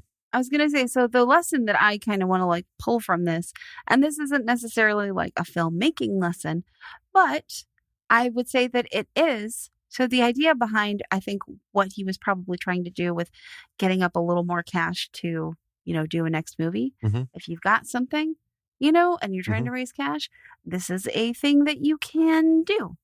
I would caution strongly, just because you can do a thing doesn't necessarily mean that you should do a thing. I hear you. But it is, I will say, it's a clever idea, right? Yeah. I mean, and it's fun, but it is frustrating at times. So folks, go into it with that. Yeah. It's fun, but it gets frustrating. Some positives about this. Like I said, I think the original Bunnyman, like I said, I think if I can mentally cut all this grindhouse shit out and run the film in my head, we would have had fun. We would have been, it's another, earnest effort. And yeah, I mean, all these kids are still idiot lemmings, but, Well, and that's the horror. It's a fun horror. It's the horror trope. I mean, you just can't have smart people in horror films. You just fucking can't. Right? Even in Halloween, Dr. Loomis, right? He's a real drag. Well, he's still a bit of a potato head. I mean, he's a downer. Like, oh, come on, Loomis, quit telling him to stay home. But anyway, even the smart people can only, he's only there to deliver a few lines. Like he's got, some semblance of clinical training. And then he's just, useless as a fifth tit as to the rest of the film, Anyway. And to tell us how evil Michael is. It's our true evil. It's not just a regular evil. No, true evil. Okay. Anyway, so the effects in this were fun. Yeah. They were well done, well thought out. Fun, practical. You can see where low budget effects meet reality in terms of, you don't see the actual like wounds, you see the blood sprays. We've talked about that, and it actually makes it kind of more fun because then you can just like super overindulge in the blood spray because then you don't have to shoot the same scene like 5 times with reverse shots and everything. You could just, stand here and go like this, and move the saw, out of camera, move it down, and then bring it up, move it down, bring it up, move it down, bring it up. Okay. And we're just going to spray you when you do it. And you know what? And you know what? Your victim doesn't even need to be on set that day. There is, you know what? That might feel like a cop-out in terms of, getting gore and stuff. Mm-hmm. It is not. No. None of us horror fans care if we can see the knife go into the skin. Right. We just want to see that blood splatter. Yeah, we need to know that this shit went down. Yeah. Right? Not this mystical stuff where you see the knife come up and then you cut somewhere. Dude, seriously, what happened? Did he get stabbed? Did he run? How bad was it? How scary is this guy? All you need to do, spray some blood at somebody. Yeah, but not like a 5-minute shower scene. That was way too goddamn long. Yeah. I think that was from Bunnyman 2, wasn't it? I don't know, maybe. But Thank she you. was in the shower and it was blood, and then she was like in the tub, and it was weird. Yeah. Yeah. And like, 12 inches of water in the tub too. I mean, it was like a full tub. It was strange. But anyway, the effects were fun and they were completely on par and did not disappoint. No. Right? I mean, it's Bunnyman, the guy in a, fucked up, dirty Easter Bunny costume. You got to know it's going to be a little something. We have the idiot kids. We had all the plot points, but it did hit the marks without the grindhouse stuff. It hit the marks, here, there, we got the misleading guy. We got the weird, fucking lady in the car. And, stuff. And then, they're just one by one, they're going down.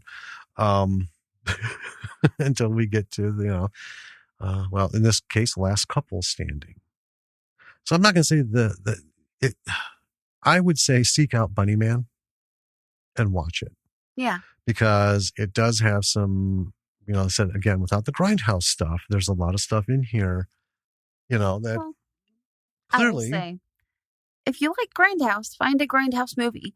Do not find a movie that was later, like, Grindhouse-ified. Frankensteined into a Grindhouse homage film. Because it doesn't make sense.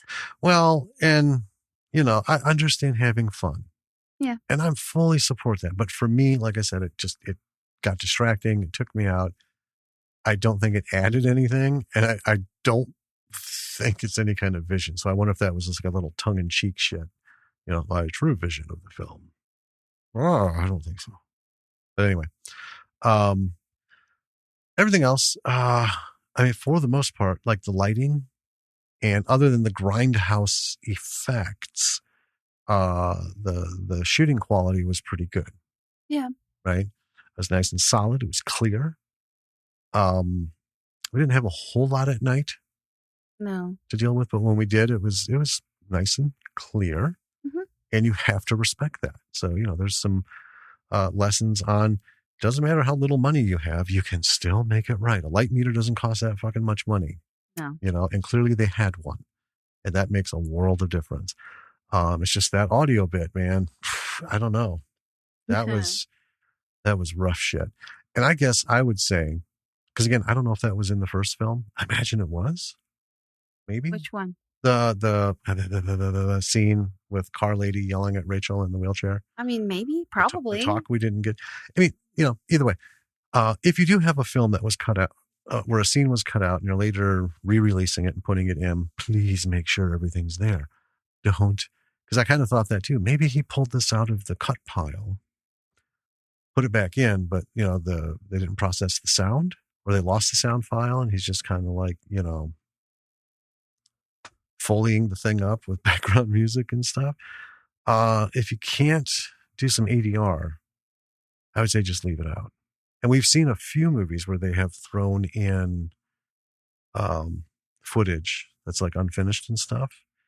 I will say it doesn't work. And this became a big thing with the Donner cut of Superman. Richard Donner spliced Superman 2 together and put in all the scenes he was forced to delete. They weren't even in wardrobe. Some of them were rehearsal shots. They were unfinished. They were in the wrong aspect ratio. So the Donner cut became famous. And everyone was like, oh, this is brilliant stuff. I thought that fucking hurt. It hurt. And I don't know that it added anything. In fact, it took even more away because trying to wrestle through this stuff. It's like, if you have the DVD of 7, they advertise an alternate ending in the extras. Okay. It's not an alternate ending. They never filmed it.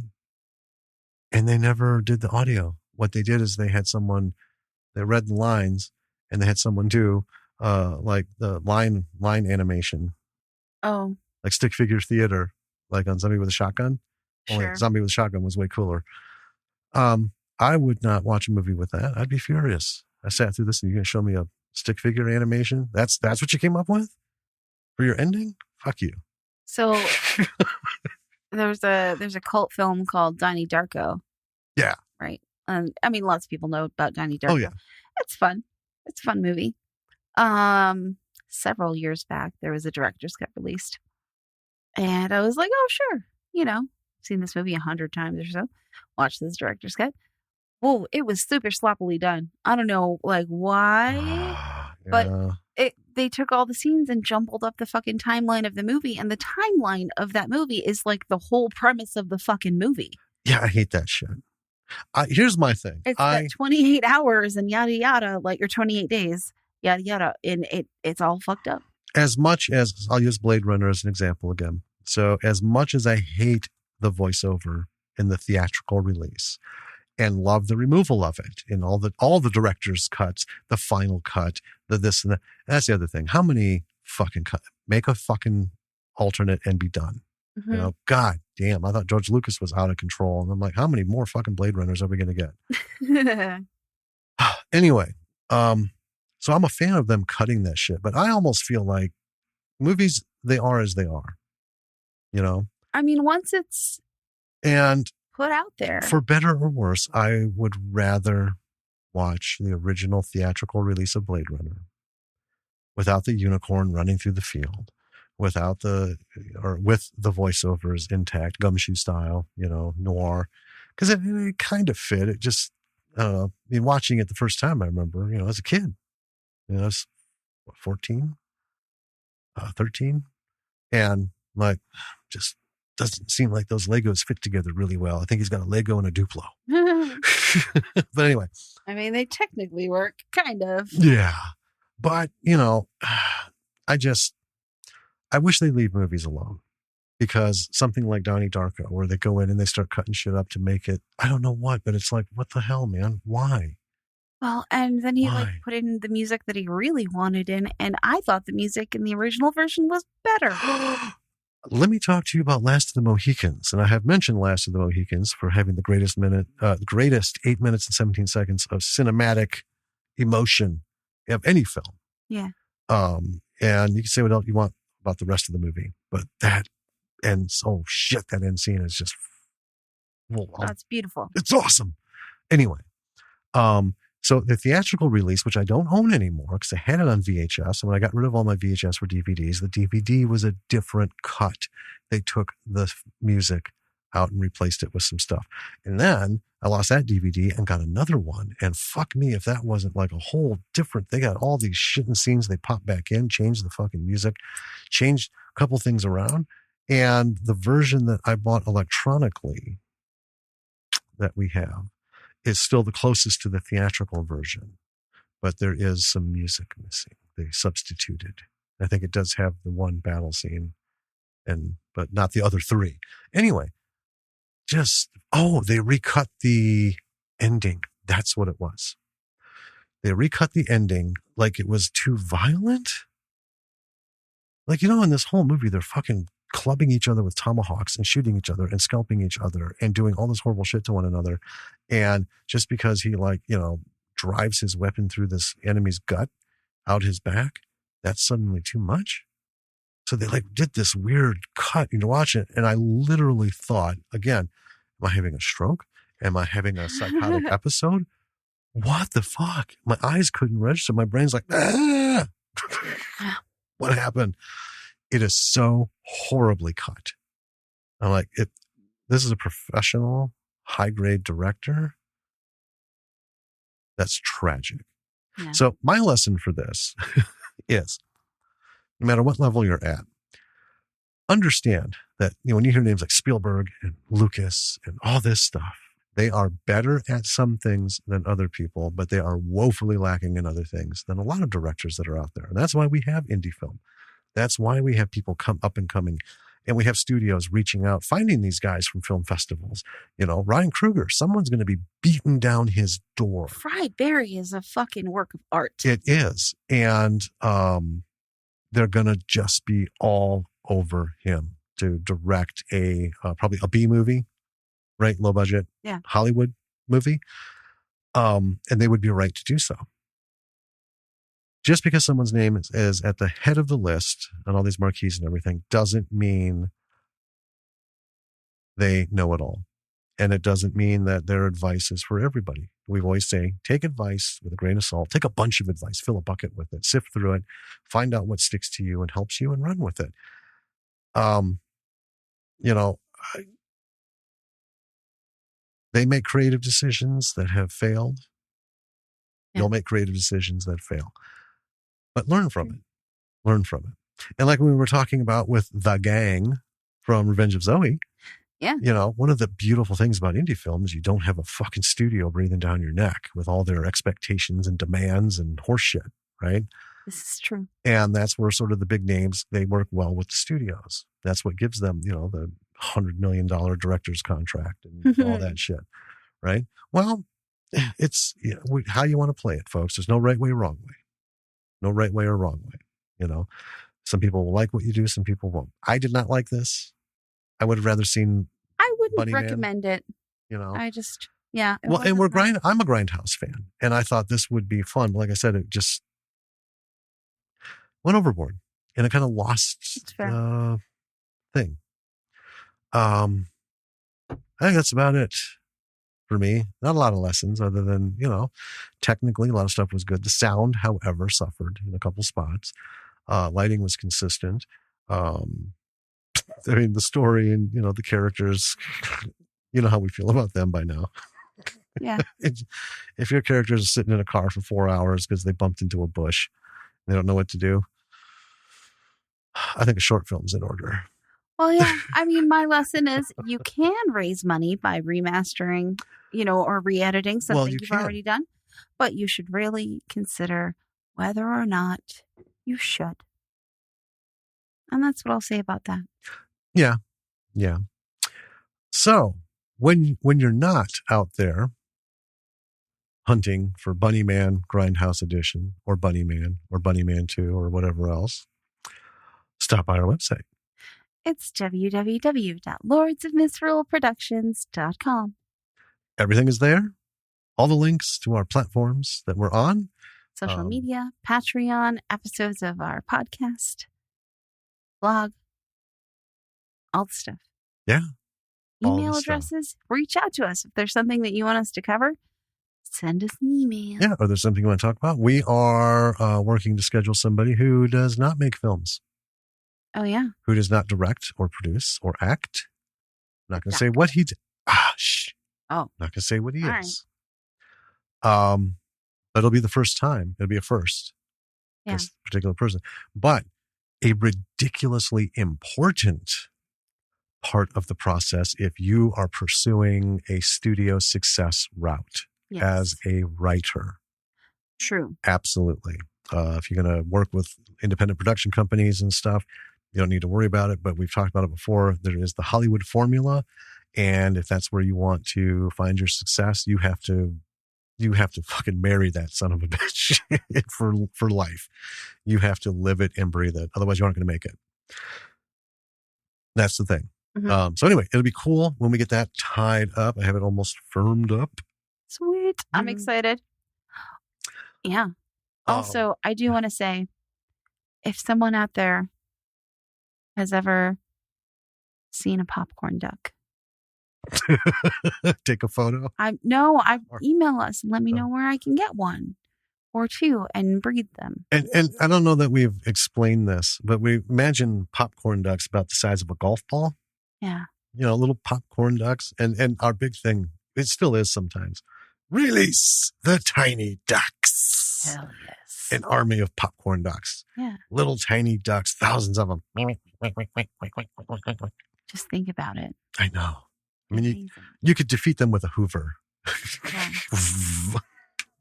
Well, but you wouldn't want to because they're tiny ducks. And then that's how they get you. Yeah. That's how they get you. Yeah. Yeah. So, let us know about these popcorn ducks, people. Sounds like a joke, but I'm serious. All right. So stuff is coming. Got some more stuff in the works, folks. And we'll be talking about those things as they happen. So, with that, I think we're done. We're out of here. Until next week when we talk at you again. I'm Danny. And I'm Jim. Bye. Bye.